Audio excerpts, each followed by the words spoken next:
Hello दोस्तों, एक बात बताइए, जब आप रात में आसमान को देखते हैं तो आपको क्या दिखाई देता है? स्टार्स यानी कि तारे, मून यानी कि चांद, शायद कोई प्लैनेट, और हमें लगता है कि हम यूनिवर्स को देख रहे हैं।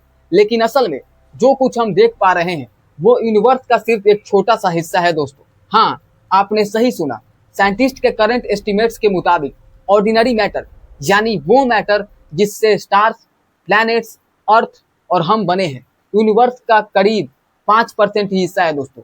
तो बाकी का 95% क्या है? यही वो जगह है जहां कहानी काफी इंटरेस्टिंग हो जाती है। इसमें लगभग 27% डार्क मैटर और 68% डार्क एनर्जी मानी जाती है।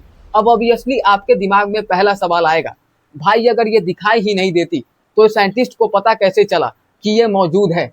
और इसका जवाब काफी इंटरेस्टिंग है दोस्तों। चलिए पहले डार्क मैटर से शुरू करते हैं। साइंटिस्ट जब गैलेक्सीज को ऑब्जर्व करते हैं तो उन्हें एक स्ट्रेंज चीज दिखाई देती है।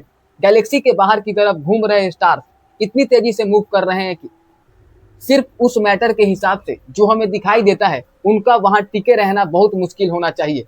मतलब कैलकुलेशन कहती है कि कुछ कमी है। जैसे आपने किसी गाड़ी का वेट और इंजन पावर कैलकुलेट किया हो, लेकिन फिर भी वो आपकी कैलकुलेशन से कहीं तेजी से चल रही हो, तो आप सोचेंगे कुछ तो है जो कि मेरी कैलकुलेशन में दिखाई नहीं दे रहा।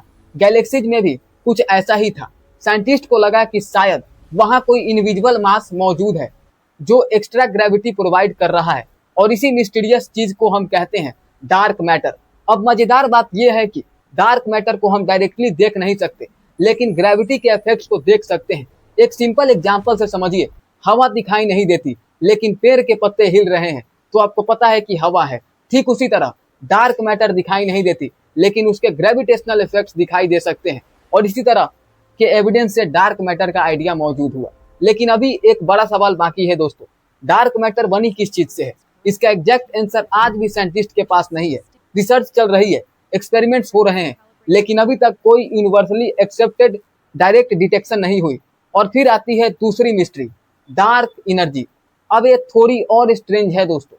हमें पता है कि यूनिवर्स एक्सपेंड हो रहा है, लेकिन साइंटिस्ट ने जब इस एक्सपेंशन को स्टडी किया तो पता चला कि यूनिवर्स का एक्सपेंशन एक्सेलरेट कर रहा है। यानी यूनिवर्स सिर्फ फैल नहीं रहा, लार्ज स्केल्स पर उसके एक्सपेंशन की रेट बढ़ रही है।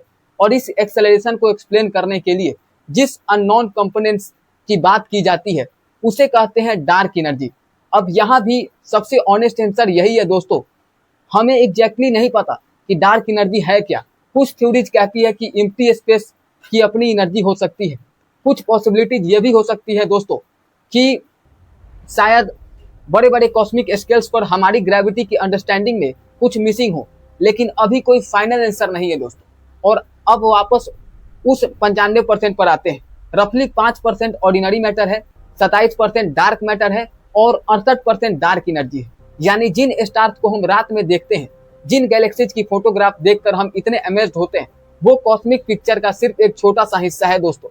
और मुझे लगता है इस पूरी कहानी की सबसे इंटरेस्टिंग बात यही है दोस्तों कि हम यूनिवर्स के बारे में बहुत कुछ जानते हैं। हम गैलेक्सीज को ऑब्जर्व कर सकते हैं, स्टार्स को स्टडी कर सकते हैं, बिलियंस ऑफ लाइट ईयर्स दूर की ऑब्जेक्ट से आने वाली लाइट तक डिटेक्ट कर सकते हैं। लेकिन फिर भी जब बात आती है कि यूनिवर्स का मेजॉरिटी हिस्सा आखिर बना किस चीज से है, तो साइंस आज भी कहती है हम अभी पूरी तरह नहीं जानते। और शायद यही साइंस की सबसे बड़ी खूबसूरत बात है दोस्तों। हर सवाल का जवाब तुरंत मिल जाना साइंस नहीं है। कभी कभी सबसे ऑनेस्ट साइंटिफिक होता है, हमें अभी नहीं पता, लेकिन सवाल पूछना बंद नहीं होता। हो सकता है आने वाले सालों में कोई नया टेलीस्कोप, कोई नया एक्सपेरिमेंट या कोई अनएक्सपेक्टेड डिस्कवरी हम डार्क मैटर, डार्क एनर्जी के बारे में जान पाए, जिसकी आज हम सिर्फ कल्पना कर सकते हैं।